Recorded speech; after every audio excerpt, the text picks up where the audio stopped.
Blau und weiß sein Leben lang. Hallo meine Leute. Willkommen zum einzigen Schalke Podcast auf English. That's right folks, officially the world's only English Schalke podcast. This is episode 123 of SchalkeMerica. I'm your host Richard Kharman. Joining me as always on the show is co-host Jack Mangan. Jack, how we doing this evening, man? Doing well. Had a nice break from Schalke, which was, I mean, let's be honest, much appreciated. We deserved it. Yeah, I think all of us deserved it for a little bit. Got my first dose of the vaccine today. We got my Chicago Red Stars back in action this upcoming Friday with the NWSL Challenge Cup. So, yeah, man, not a bad little stretch of days here. How about you? Yeah, doing pretty well. Yeah, the weather's been nice. I spent a lot of time outside this weekend. Even the weekend before, it was nice to get away from Schalke, as you mentioned, watch a little Formula One. That's back in our lives, right? That's true. And then, you talking about, Chicago Red Stars, my own DC United, they're kicking back in the action too. And so, they reached out to me asking if I want to come back already. I'm like, not quite yet. I'm not quite there. I'll watch on TV, but maybe in the middle of summer I'll come back. But yeah, so it's nice. Things are starting to come back to normalcy somewhat. But the weather's turning, which is always good. We can't say that much about our club currently, but at least in our personal lives, things are going better these days, right, Jack? 100%. We got some good weather in Chicago finally this past weekend for Easter weekend. Had the first cigar of the season. Yeah, good stuff, man. That's right. And I got my new handle here. My hair's getting longer and longer. I'm turning to Schalke Jesus here. So, it's funny. I was thinking about this, and I don't know why it just came up now, but I'm thinking about, I haven't cut my hair since, I think, November or December 2019. And since I've been growing my hair out, Schalke hasn't been winning. I think I'm the one to blame. Yeah, but Richard just mentioned this for the first time pre-show, and I think it's self-explanatory. We all know whose fault it is now, and I think we might have to take some action about this. I don't know. I think I should just shave my head, and then we'll win the rest of the games and still get relegated. I think you need to go like full bald, and that might reverse the damage, and suddenly we'll get on a little bit of a winning streak. Like Stone Cold Steve Austin, just shave it all off. I don't know if you have to go fully that direction, but okay. I'll figure something out, yeah. But I think starting to next season, I probably should go with a new hairstyle, just for the club's sake, Going from Jesus to WWE is kind of a drastic shift. A little bit, 180, just complete 180, whatever. So, a lot to talk about on the podcast tonight. Of course, we're going to talk about Schalke against Leverkusen. But let's start things off talking about one Mustafi, and we'll get into the lineups here in a minute. But he was not visible, not only in the starting 11, but also not on the bench. And it's probably it's 100% because of his play on the pitch. 13 goals allowed in 4 games with him at center back. Jack, are you surprised at all that he's been dropped from the team as he has been?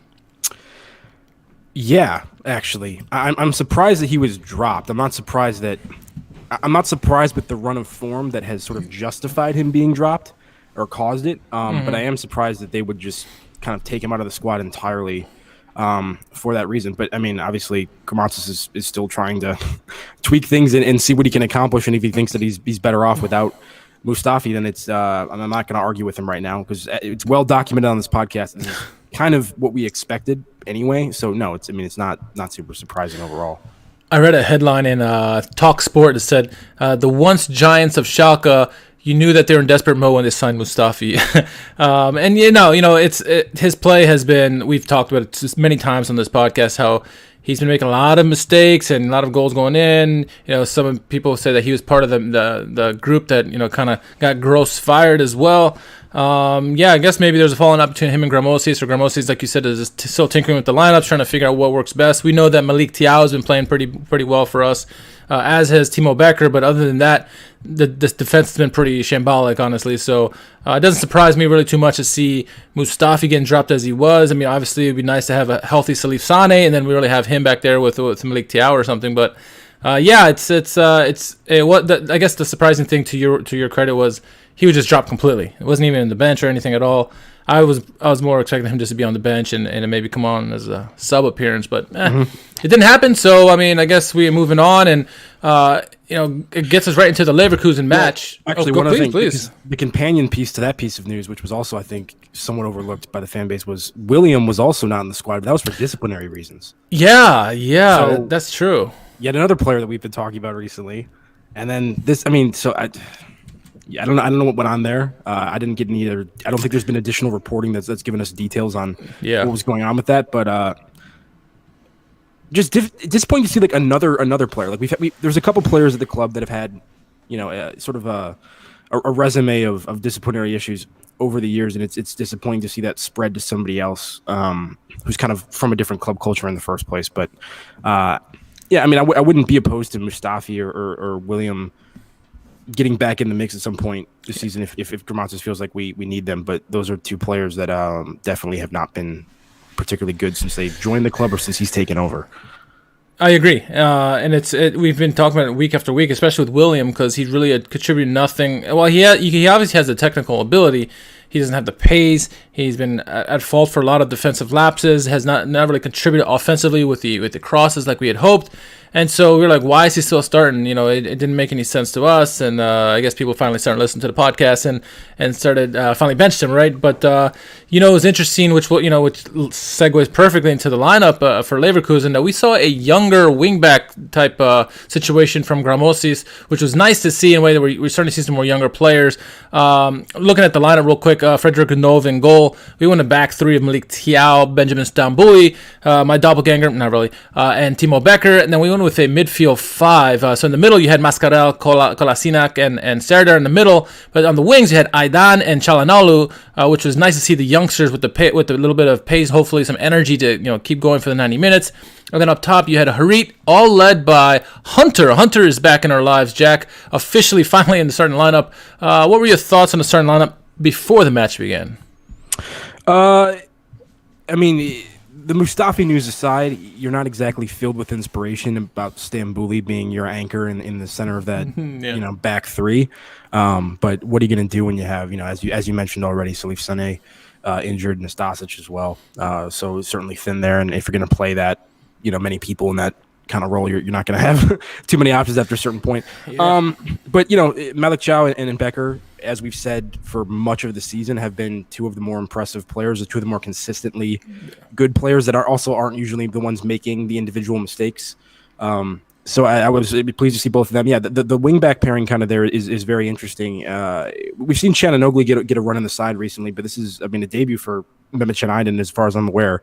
And to play a system that, both of those players would kind of be important to you getting forward, and to kind of put that confidence in those young guys. You can argue about whether or not it worked out, but from a situational standpoint, I actually don't have an issue with that at all, because as we know, we're going down. It's not mathematically locked up yet, but we're going down. Yeah. If there are players that you think, especially some of these young Knappich media products, that are going to be have to be relied on next season in the Zweite Bundesliga in that campaign because of the financial situation or what have you, or just the plain ability to attract talent to the club, then I think it's a good thing to get these guys, a run of games here at the end to get them kind of in the mix so that, next season they're not starting with those nerves and that fresh slate and they get some experience ahead of time. Yeah, no, I agree 100%. And I see Garrett is checking in from Facebook from all the way from Manitoba. Welcome to the show. Good to have you back on the chat, Garrett. So, that's true. That's interesting with the lineup that we came out with to see, obviously the confidence in trying to get the guys to hopefully kickstart something offensively. The first half really wasn't too friendly for us, Jack. We didn't look that great. The formation that Leverkusen came out was very mirror to us, 3-5-1-1 to match our 3-5-2. But yeah, looking overall at the stats in the first half, I think one shot on target in the first half. It was all Leverkusen. They had some opportunities. Obviously, they would get a goal in the 26th minute. I think it was a pretty nice goal overall. You got to give them credit for that. Obviously, poor defense helps with that. But I forget who gets out wide left. Nice curling pass around the defense, and Alario jumping on the ball right in front of the goal. You could say that maybe Renov could have done better with getting that crossing in, or maybe one of the defenders. But the pass is good. The goal went in. I guess they hinted at maybe offsides, but it wasn't offsides at all. So 1-0 just like that. Luckily, it was only 1-0 for that first half. But what was your assessment on that first half? Yeah, I think I would view it slightly more positively than you did. Not a ton to be excited about. I will say that we had one of the better opportunities of the first half in the headed opportunity near post from Klaas-Jan Huntelaar. We saw Aydin get up the right hand side of the pitch. Really nice through ball actually played by Harit to him, and Aydin kind of had a clever ball. Like he had some options to play a little bit deeper in the box, and he ended up kind of disguising that and going near post. And difficult angle for Huntelaar to do something with, but that was one of our higher XG chances of the game. And that was, I think, within the first 10, 15 minutes. So not a bad start there. And then I guess the other thing I'd say is just that I do feel that organizationally, there seemed to be a little bit more coherence in terms of ball pressure and support, and how some of our players were arriving at the same areas in a more coordinated fashion than they typically are. And when you do that in numbers in the right positions, it's a lot harder to pass out of it, as opposed to if somebody's 2 steps late, sometimes that's enough of a window to exploit that and get by whatever pressure is coming. I thought that was a slight improvement on that end. And then to address the goal, as you said, as far as the goals that we've conceded go this season, that's not one of the worst ones. Nope.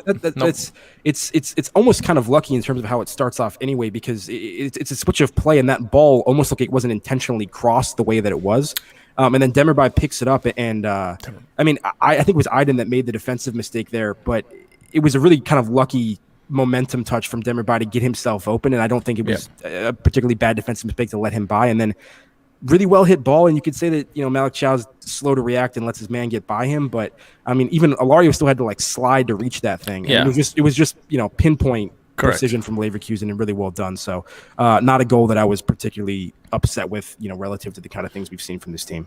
Exactly. No, I agree about that, and I think it was good for Aydin to find Huntelaar on that in the 11th minute when in that play that you talked about, the header. You see Huntelaar with his classic nose for goal. He knows the right spot to get to, and he, it was a little hard for him to get down, but you tell he's right there, right into the game right away. I thought that the pressure by the team, like to your credit, about we were more in rhythm with each other at the same place at the same time. We were pressuring at the same time as well. We caused some turnovers, more in the second half, but also in the first half as well. So the fact is only 1-0, going into halftime. I was pleasantly surprised by that scoreline too. It wasn't too many big defensive errors that really let the game get away from us. In terms of statistics, in the second half, I thought we did better. We got a lot more shots off. I think we ended up with 6 shots in the game. Overall, we started getting more opportunities. Huntelaar would score a goal in the 58th minute. Offsides call. It was a nice goal by him. He wasn't offsides. It wasn't him. It was I think it was who was on it was it Çalhanoğlu or who was it? It was Harit, actually. Harit. So they were the one actually before the ball got to Huntelaar that was offside. So you feel for Huntelaar, but it was glad to see that he was involved in the game right there. It looked like maybe we could get back into the game, and then 10 minutes later or so, Patrick Schick, who came on for Alario, who scored a goal, gets an opportunity in the 72nd minute, gets a shot off from distance, and he beat Frederick Renov. And that's a play, I think, if it was Schubert in goal or maybe Fairman when he was playing poorer, you'd expect that to go in. But now with Renov, with what he's been doing with some of the saves he's made this year, to let something, I thought that was a fairly weak goal to let in from that kind of distance, Jack. What are your thoughts on that goal by Patrick Schick? Well, because it effectively took the steam out of the game for us at that point. I'll get to Frederick Renov in a second. The one thing I did want to mention is yet another Stambouli special, where once again the reason that ball is able to be played to Patrick Schick, that through ball, is because Stambouli sells out and steps up aggressively, misses the pressure, and then there's a wide open gap in behind. That's probably at this Where point, have I heard that before? The seventh time that Schalke have conceded a goal in that exact situation, because, I'm making this up, but I wouldn't be surprised if it was at least 5 specific goals that Stambouli doing that kind of a move has resulted in a goal being scored behind us. And once again, if those are his defensive instructions in those situations to step, that's fine. But it consistently kills us. And so if coaches are telling him to do that, I'm frustrated with our coaching as well. As for the Patrick Schick goal, to give him credit, he hits it well. He hits it with a lot of power, a little bit early from an angle that maybe Renov wasn't quite expecting it yet, and it curls in. But I will say that it's not Roberto Carlos, though. Yeah, but I will say, he's on the left side, curling it, left away to right. So it's the curl is taking it closer to the keeper. It's not like an outside post kind of thing. Right. So if you want to say that Renov could have done a little bit better on that, I'm not going to argue with you. The one thing I did want to say about the halftime subs, though, is I think Gramatsis actually made a very good halftime sub, which was he took off Çalhanoğlu, who was playing decent. Pretty quiet, though, to be fair. Yeah. I didn't his delivery, despite that one ball to Huntelaar, which was good, his delivery was actually pretty suspect, but at least he was popping up a lot more and involved, and I felt like Çalhanoğlu was a little bit out of the game. So they took him off and put in Bozdoğan, and then they allowed Kolasinac to take over that wingback role. And that's when you really saw us getting dangerous, because that's the kind of Zhiyun Kolasinac that we were looking for, that we saw, in his debut for Schalke this season, in a couple of those early games, and that's kind of fallen off. His ability to get forward and cause problems in that like left-hand area has been missing recently. And if we can find a way to get him there, you can see that it causes problems. And that's where a lot of our danger came in the second half. So I thought that was a good sub. Unfortunate that Huntelaar wasn't able to get that chance, because it was a good play from Bosdowan. It was a good play from Huntelaar, and Harit, he was offside, but it wasn't an offside that gave him an advantage, because he immediately came. You know what I mean? It was just kind of an unfortunate one that was how it went down. Yeah, no, for sure. And that combination, it gave us a glimpse of what could be. And then the 81st minute, we would see the return, finally a goal by Huntelaar, assisted by Bosdowan, the guy who came on at halftime, who kind of gave us a spark in that second half. And got us, made it 2-1, gave us a glimmer of a hope that maybe we could pull this one out with Huntelaar. Obviously, we fell short 2-1, but what was nice about the game, not the scoreline, not how we play, how close it was, is that it was nice seeing a proper striker holding it up, creating opportunities. You saw from the get-go, like maybe in the first 5 minutes of the game, how balls would come to him, he'd corral it and give it off right away and keep going. Or there's a play that was called a handball where chested right to Harit, and it was a handball, whatever. We've been missing that for a long, long time, and it's unfortunate it's a 37-year-old who's been doing it for us now. But he actually looks relatively mobile for. He is. I don't know what Ajax has done with his fitness, but I feel like for some reason when he left Schalke, he was looking like he was a little bit slower, and maybe he just had injury troubles or whatever. He looked okay out there today. Yeah. But what you say, I think, is actually pretty accurate. And before I say what I'm about to say, I'm not comparing these two players in terms of their overall quality. So, but like an example I have of this is I got to see Thierry Henry play in the MLS in the States when he was with the New York Red Bulls. And I forget how old he was at that point in time, but he was kind of playing, out of position, so in a role where he was a little bit less mobile. And despite at that age, just everything he did, you could tell the golf in class, just the technical ability, the small things. I mean, like all of that. And Huntelaar today, you're absolutely right. His first touch, his shoulder checks, his slight body angle positioning when he's receiving the ball, those kind of things were all spot on. And then ultimately, he gets his goal, becomes Schalke's oldest goal scorer ever at 37. And it's a finish that's just, he drifts off into a pocket of space, plays it off his chest, which is really smart, and then just a really calm and decisive finish. And you watch that and you're like, it's not that hard. No, exactly. It's really not that hard. But come on. Like Bosdowan did brilliantly. He absolutely left top for get on that play. My gosh, yes. So great dribble to get himself into space, and then a nice delivery. And you just watch a play like that and you're like, it shouldn't be that difficult for. Once again, the quality in the team, the players are capable of scoring goals. It just hasn't happened this season enough. But great. Yeah. That's the kind of soul food that I think Schalke fans need. A little bit of an international break, come back, get a little Huntelaar goal in a decent performance relative to what we've seen against a solid opponent in Leverkusen. If this is how we're going to go out of the Bundesliga, performances like that, I'm a little bit more okay with, obviously, than the kind of things we've seen over the past year, really. And to build on your Thierry Henry comment, and I agree with that. I remember with me, my personal experiences with Wayne Rooney when he came to DC United, I got the season tickets there, and I got to see the same thing. He came to the game and just a golfing class. You could tell he was a quality player, and he just distributed to the team and stuff like that. So I fully get what you're saying there with Thierry Henry. You even heard from the announcers how we are 12 points behind the next place above us, or the two teams that are above us, they're way ahead of us right now at this point. They got 5 more wins than us. It's really bad at this point. But, relegation it's coming. The question is, how are we looking going into relegation? Are we going to play, we're going to fight till the end and go on a high note, or are we just going to sneak up the joint all the way through, right? That's the question. I think you're right. I think if we can start playing better ball, make the games a little bit more closer, give us a little bit better hope for going into next season. I think that's all we can ask for at this point, because relegation is all about a certainty at this point.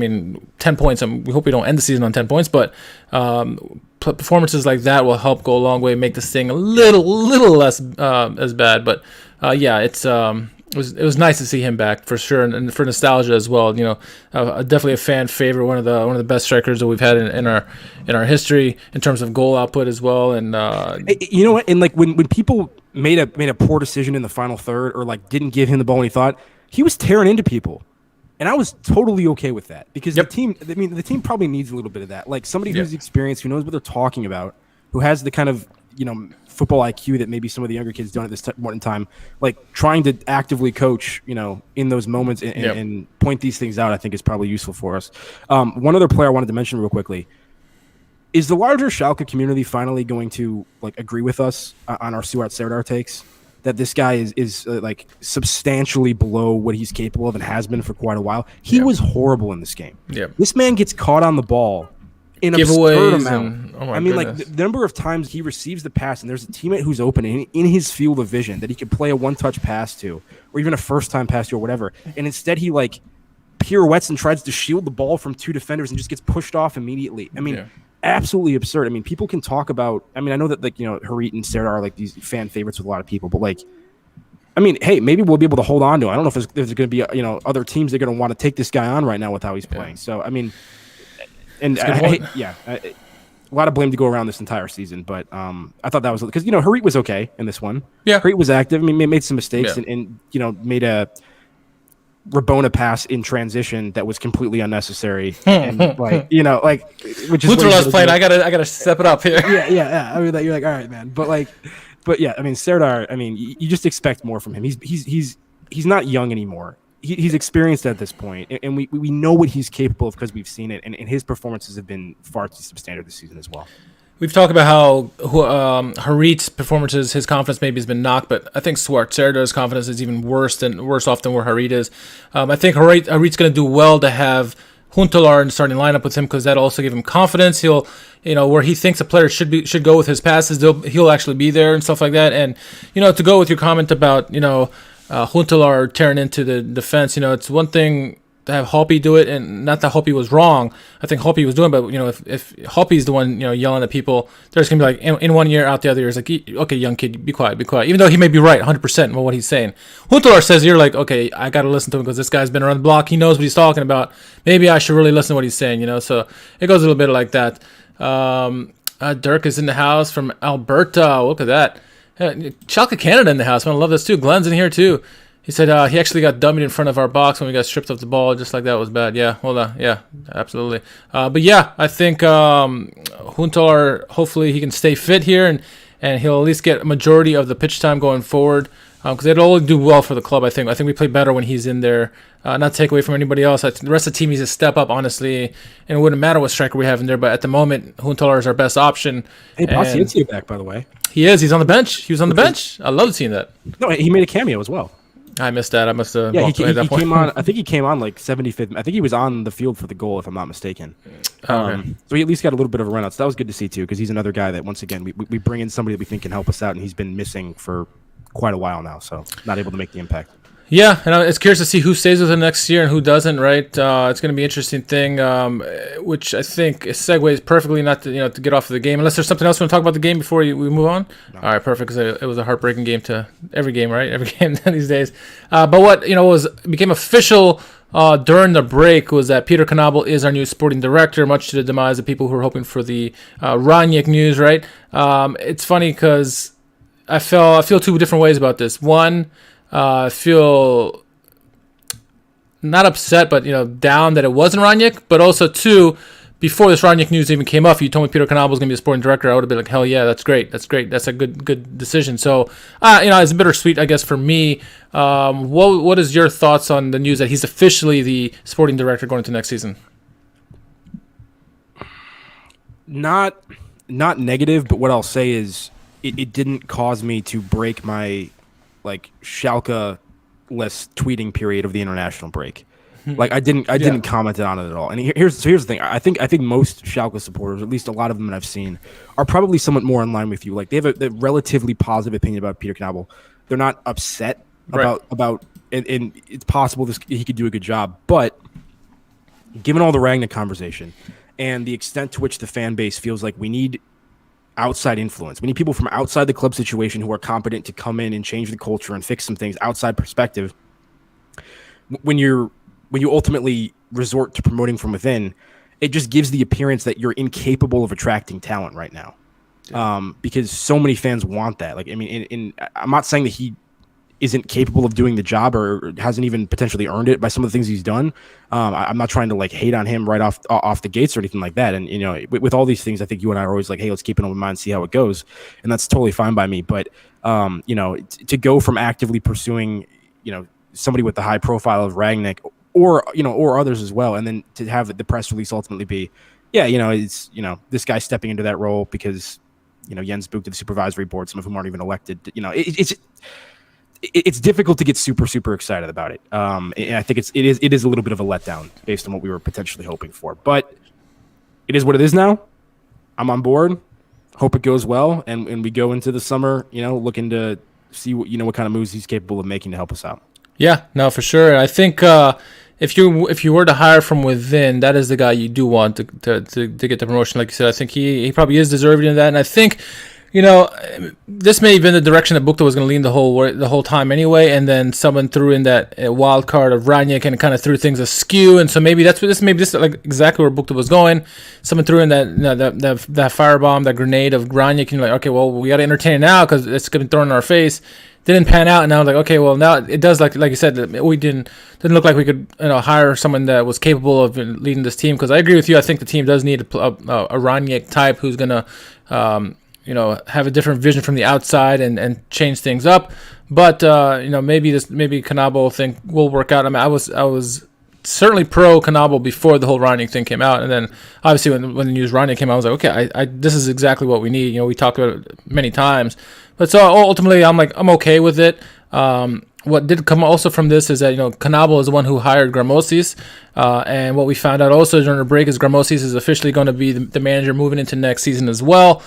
We kind of figured this was going to happen when before we had hired, because why would you bring in someone for a short term and then not have them going into next season, right? Because it could go several ways.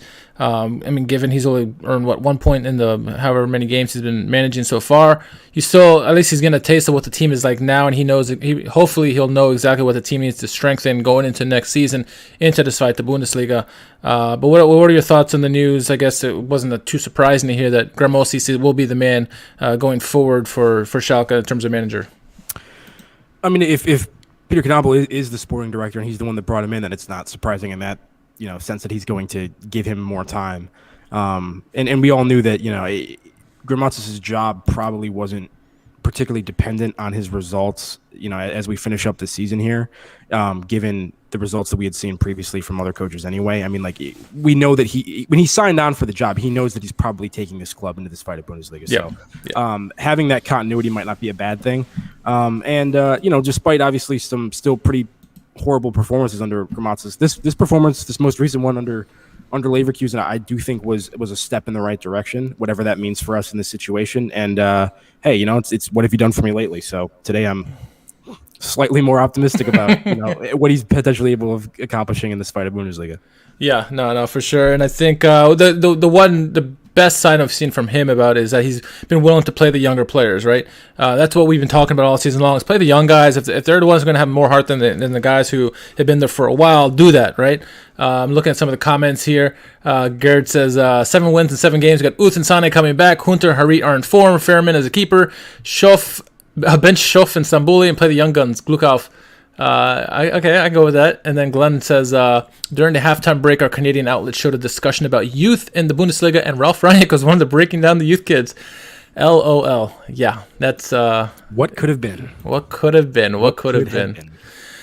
Speaking of what could have been, I was reading an article many moons ago, it seems like, when we were in the discussion, the potential of Robin Gosens from the German player who plays for Atalanta. There was news about him, Schalke being his favorite club, and wanted to come join Schalke. And so we got into details about what happened with that and why it didn't go through. Robin Gosens goes into saying that, Schalke, he negotiated a deal with Schalke. We came to terms with him and Atalanta. Ultimately, the selling fee was what became a demise, because Atalanta didn't really want to sell Robin Gosens, especially not for cheap.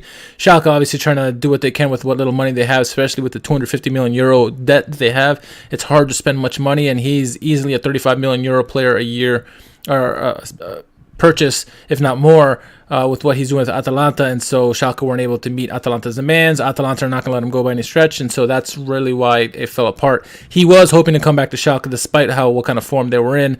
This is his boyhood club. He wanted to be back in Germany and play, but, life is good for him in Atalanta. Atalanta, fun place to play. They know how to play football there. But what could have been, as you mentioned, having Robin Gosens in that left back position. Him serving Huntelaar. I mean, that would have been a really good combination. And oh, by the way, Gosens as a left back has 10 goals, 7 assists this season. I think he had a little bit more last year. So. Fine player there who's going to be good for D. Manshaft, who lost to the University of North Macedonia during this international break, so not too good for them. Perennial powerhouse. Perennial powerhouse, that's right. Didn't even make the NIT, I don't think, right? No. Anyway, yeah. So any comments? This is very much like your DeSanto in a way. Like this is the thing that you can't let go. Like the fact that Gus is, but like as somebody who follows Serie A as closely as you do, you were maybe not like uniquely positioned, but to understand, why that Schalke move could have been a very good thing for us, and you were advocating for it at the time, and I think rightly so. Yeah. Especially when you consider how much of a problem position our fullbacks have been for us, particularly the left back position, over the past even 5 seasons, really. I mean, not that we were talking about Gosens as far back as then, but it could have saved us some headaches and maybe even changed the direction of the team to some extent if we had been able to secure a player like that, because he certainly is one of the best in his position in Europe. It's another what could have been, once again, 2 segments in a row. But what could have been? Well, let's end this podcast on a uplifting note, I guess. As the topic board says, America's Got Talent. So some news came up also over the international break, where FC Schalke 04 and International Soccer Academy in the U.S. are going to launch this unequaled opportunity for America's talented players. So basically, this is an opportunity for American players born in 2003, 2004 to take their talents over to Gelsenkirchen with the Academy of the Knappenschmiede and train exclusively with the Schalke players and get their opportunity to break into the Bundesliga that way. I think Schalke has noticed that the talent coming out of the U.S. has grown immensely over the last couple of years. A lot of names spreading up throughout Europe, not only the Bundesliga, but throughout Europe. I mean, Barcelona's got some American players as well, and they're all over the place. And so they notice that there is a talent pool growing in the U.S., and this is their way of, dipping into that pool and using this international football academy to lure these players into the Schalke academies and really grow them that way. And, that's not a bad thinking to do with us going to fight the Bundesliga, where we can't spend money on players. We really need to start developing our homegrown players or just our younger players through our academy. And I'm okay with this because I do want to see the American, as American fans, U.S. men's national teams, we want to see the players get better, and we also want to see them at Schalke, right? We've had Weston McKennie, we've had lots of names come through the ranks through the years, and so I'm really okay with this. This is a really good deal, I think, to link up with the American fan base. And then, what are your thoughts on this move here, this news that came out? Doom and gloom over the failure to qualify for the Olympics again. Oh my God! I was trying not to bring it up on the men's side of the equation. That aside, I mean, obviously the growth of the talent in the player pool for the men's team on the senior level has happened pretty rapidly over the past couple of years. Like, where this team was shortly after failing to qualify for the World Cup to where they are now, watching them play, even if it's just CONCACAF opponents like Jamaica, we got some ballers on that U.S. men's national team. And so, it's not surprising that clubs are continuing to increase their investment and involvement in what's going on over here domestically. And of course, this is SchalkeMerica. So if we're talking about an American pipeline to Schalke, I mean, of course, we're going to support that. So, I mean, that's a nice little bit of news to hear. If any of you kids need agents, Jack and I are available for a low fee, 10%, that's all. No, okay, cool. Glenn does have a question. Go ahead. Richard and I promise that we will not convince you to go to Bayern Munich before you're ready. Correct. Yeah, correct. Or for free. Yeah, that's what we can bring to the table as agents. Yeah, we'll make sure that after you play 3 months of games as a 20-year-old, that we don't immediately send you somewhere where you're not. Yeah. Unless your value doubles. As a question from Glenn in the chat, he says, do you think Juve will make the Champions League as a deal from McKennie as extra money for us on the transfer? Will this deal end up being us getting less money now? I still think, since I do watch a lot of Serie A, I do think Juventus are going to make Champions League ever so slightly. It's struggling for them. They're in the 4th position right now, the last Champions League spot. So hopefully they do keep it, because that would be extra money for us, and we'll take all the money we can get to. Didn't we already miss out on like $1 million bonus because of how far they didn't advance this year? Yeah. I thought I just saw something recently like because of when they got knocked out, we lost on more money out of that, which we thought was a lock based on how good Juventus typically is. Yeah, I mean, and if they don't make the Champions League, yes, we'll lose some money, but I think we're still getting money off the profit off the deal. As much money as we would like, hell no, but it's better than nothing, I guess. In like installments over 3 seasons. Yeah, like something like that. And with the Kabak deal, same deal. Does Juve really have like liquidity problems like that? I didn't know that. No, they're just smarter. I'll edit this out. No, I'm just kidding. Okay. Anything else you want to chat about before we wrap this bad boy up? Nah, man. 15 minutes to the national championship game. Yeah, it's a big game. I actually watched the game, the buzzer beater, the other night. So I missed the women's game last night. I really wanted to watch it actually, and so I'll watch it tonight. Couple good games on both sides of the equation the last weekend. So yeah, absolutely. So that'll wrap this bad boy up here. Then keep tuning in each week as we bring you the latest from the Royal Blues. We'd like to thank Schalke for providing us tidbits for our podcast today. If there are any topics you would like us to discuss, let us know at SchalkeMerica on Twitter or Instagram. Jack, any shout outs tonight you want to give out? No. I'll give out one shout out to the University of North Macedonia. There you go. Powerhouse, perennial powerhouse. I'm gonna give a shout out to Schalke Canada and all the people in the chat tonight. Canada's in the house representing. I love it. All right, Jack. Where can our followers find you on social media? At JMMangan, JMMANGAN on Twitter. Very good. As always, you can follow me at R _ Schalke G. You can follow me, Schalke Jesus, at Schalke Jesus. No, at R _ KHARMAN. Until the next podcast comes, my friends, stay ready, and we'll be with you soon. Tschüss.